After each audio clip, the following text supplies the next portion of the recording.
infamously been likened to a woman's private parts. While they are striking in design, the 8 venues pose a logistical relief to the fans attending arguably the most controversial World Cup ever. Qatar is home to less than 3 million people, and it is the smallest country to ever host a World Cup, so the legacy of the tournament has to be managed carefully. If you add up the total costs, taking into account not only the cost of building new stadiums and renovating existing ones, but also all the money spent on infrastructure, this year's World Cup is by far the most expensive of all time. Qatar has reportedly amassed astronomical costs of around $220 billion. By contrast, the cost of the 2006 World Cup in Germany was only at a minuscule $4.3 billion.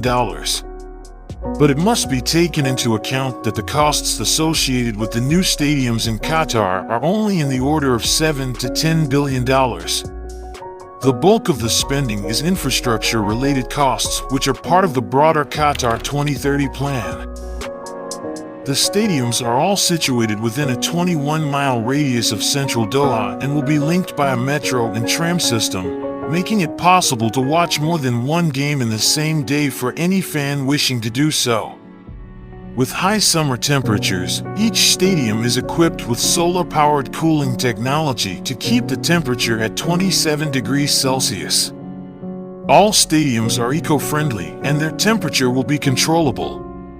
The tournament organizers have pledged to build stadiums with modular elements, which will be reconfigured after the tournament to provide a lasting legacy for the futuristic design of the Al Janoub Stadium is inspired by the sails of the dhow boats traditional to the country of Qatar and a nod to the coastal city's maritime heritage. It boasts a retractable roof and an innovative cooling system to ensure the ground can hold events all year round, even during the searing heat of the summer months. It was designed by the world-renowned late British-Iraqi architect, Zaha Hadid. The funny thing about this stadium is when Hadid's design was first released and went viral, commentators suggested the stadium looked more like a woman's private parts. Al Janoub Stadium was the first of the World Cup stadiums to be completed back in the summer of May 2019, and it has a capacity of 40,000.